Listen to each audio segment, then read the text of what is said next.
If you receive Social Security or supplemental security income, there have been some real, confirmed changes to how your payments are handled, and it's worth walking through exactly what changed, when it changed, and what you actually need to do about it, because there's a lot of confusing and sometimes exaggerated information circulating online about this topic.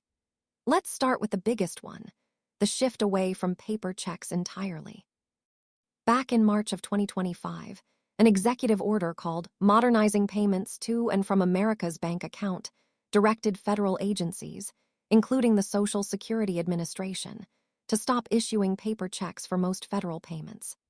The Social Security Administration set September 30, 2025 as the effective date, and as of that date, the agency stopped issuing new paper checks for benefit payments in most cases.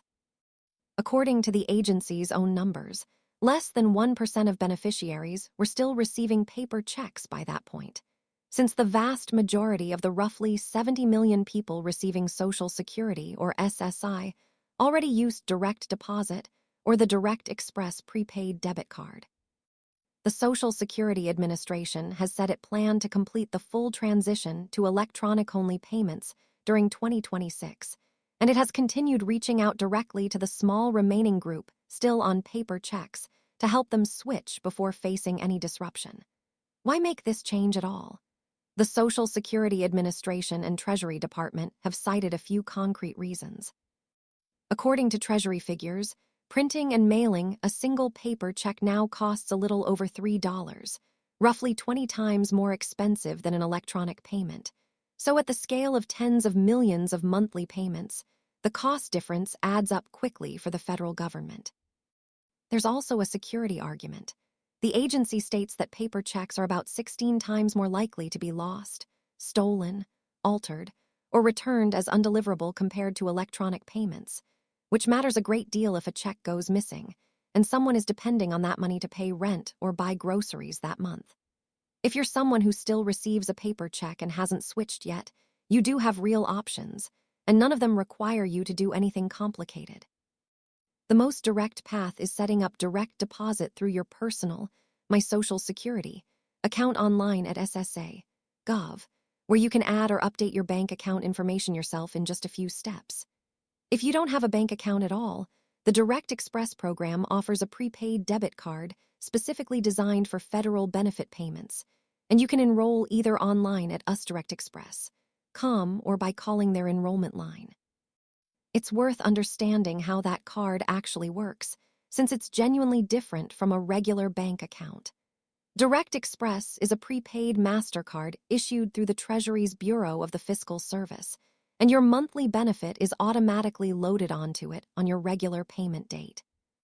There's no credit check to sign up, no minimum balance requirement, and no monthly fee just for having the card, which makes it a real option for people who have had trouble opening or keeping a traditional bank account.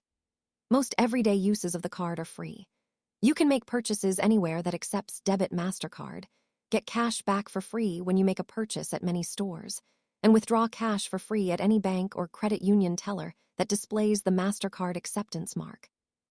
There is a fee structure worth knowing about for certain transactions, though.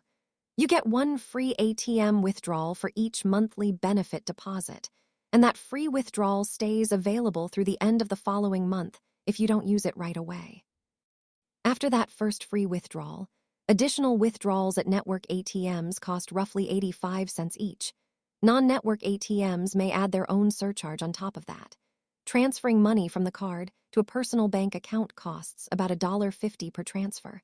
Paper statements cost about 75 cents a month if you choose to receive them.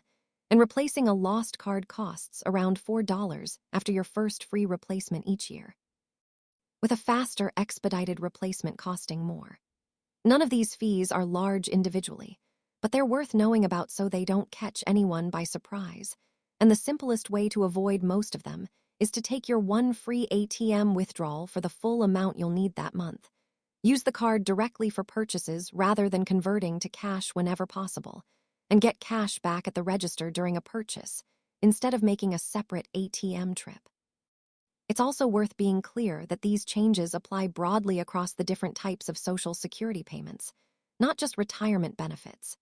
Whether you receive retirement benefits, Social Security disability insurance, supplemental security income, or survivor benefits as a widow, widower, or dependent, the same electronic payment requirement and the same identity verification rules for direct deposit changes apply, since they're all administered through the same payment system. The one meaningful difference is that SSI recipients are generally directed to call the Social Security Administration's toll-free number for help with direct deposit changes, rather than necessarily managing everything through the online portal, though a personal online account can still be used where available. For people who act as a representative payee, meaning someone managing benefits on behalf of another person who can't manage their own finances, the same electronic payment rules apply to the account the payments are deposited into, and payees are still required to file the same annual accounting reports to the Social Security Administration showing how the funds were used, so that part of the process hasn't changed at all. If you can't or don't want to manage this online, you can also call the Social Security Administration's main number. And if you're not able to use any of those options, there are hardship waivers available through the Treasury Department for people who face genuine obstacles to receiving electronic payments, including certain beneficiaries in remote areas or facing specific personal circumstances. The second major change, and one that's a little less talked about, involves how you're allowed to update your direct deposit information once you're already enrolled. In March of 2025, the Social Security Administration announced it was strengthening identity verification requirements for both new benefit claims and any changes to direct deposit information. Before this change, you could sometimes make these kinds of updates over the phone using basic identifying details. Now, the agency requires stronger proof of identity for most direct deposit changes. If you have a personal My Social Security online account, and your identity has already been verified when you set that account up, you can still make direct deposit changes online relatively easily. If you don't have an online account, or you're not able to use one, you'll generally need to visit a local Social Security office in person to verify your identity before a change can be processed, though there's a phone-based alternative too. As of late April 2025, you can call Social Security's main line to change your direct deposit information if you first generate a one-time verification code through your online account and provide that code to the representative on the call. The stated reason for tightening this process is straightforward. Identity thieves have increasingly used stolen personal information, often pulled from data breaches or the dark web, to attempt to redirect someone else's benefit payments into an account they control. And the older phone verification process, using basic knowledge-based questions, had become easier for bad actors to defeat. On the positive side of this change, the agency says it also sped up how quickly direct deposit updates actually take effect. Previously, an online direct deposit change could be held for up to 30 days before it took effect, presumably as a fraud prevention buffer. Under the current process, the agency says both online and in-person direct deposit change requests are now processed within 1 business day, which is a meaningfully faster turnaround for someone who's just switched banks or needs their payment redirected quickly. It's worth being clear about what these changes do not mean, because there's some understandably worried misinformation floating around about this topic. If you are not currently applying for new benefits, and you are not trying to change your direct deposit information, none of this affects you directly, and you do not need to contact the Social Security Administration or take any action at all. Your payments will continue on schedule to the same bank account or Direct Express card already on file. This distinction matters because a fair amount of content online has framed these routine administrative changes in alarming, urgent-sounding language designed mainly to generate clicks. And some of it has pushed people toward outside websites or services that have nothing to do with the actual Social Security Administration. So here's a simple, useful rule. The Social Security Administration will never call you out of the blue demanding immediate action, asking for your Social Security number or bank account details over an unsolicited call or email, or threatening that your benefits will be cut off unless you act right now.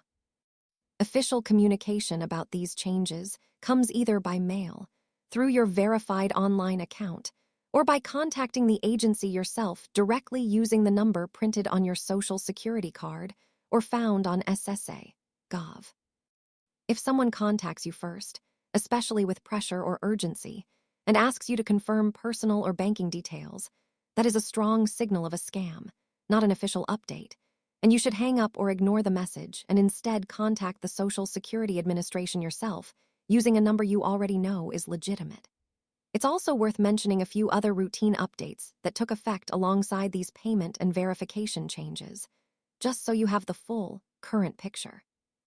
The maximum federal supplemental security income payment increased for 2026, rising to $994 a month for an individual and $1,491 a month for an eligible couple, up from the prior year's amounts. SSI payments are typically issued on the first of the month, but when the first falls on a weekend or federal holiday, the payment is issued on the last business day before that date instead, which means a few months in 2026 show SSI deposits arriving slightly earlier than usual, followed by a month with no separate SSI payment, since it isn't a bonus payment, just a shift in timing.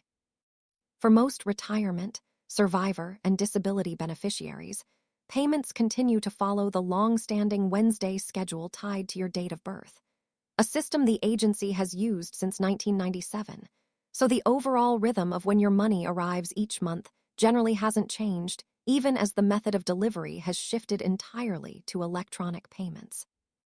If your payment doesn't show up on your expected date, the practical guidance from the Social Security Administration is to first check with your bank to confirm nothing has arrived. And if 3 or more business days pass with no payment, and your bank confirms nothing was received, then contact the Social Security Administration directly to look into it, rather than assuming the worst right away, since minor processing delays do occasionally happen, especially right after switching to a new bank account. If you're helping an older parent, relative, or neighbor navigate any of this, the most useful thing you can do is simply sit down with them and either set up their online My Social Security account together or help them get an in-person appointment scheduled, since the identity verification requirement is genuinely the part that trips people up the most, particularly for anyone less comfortable navigating a website on their own.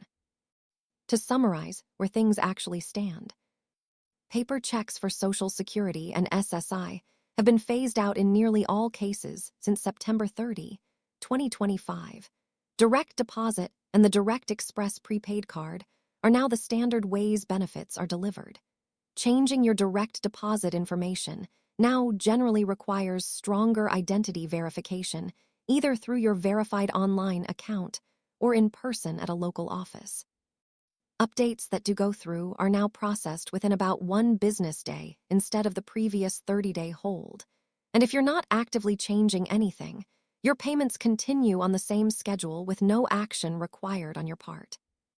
The most useful single step almost anyone reading this can take, whether you're managing your own benefits or helping someone else manage theirs, is simply creating or logging into a personal My Social Security account at SSA.gov ahead of time, before you actually need to make a change, since having that account already verified and ready to go is what makes every other part of this process faster and considerably less stressful when the time comes.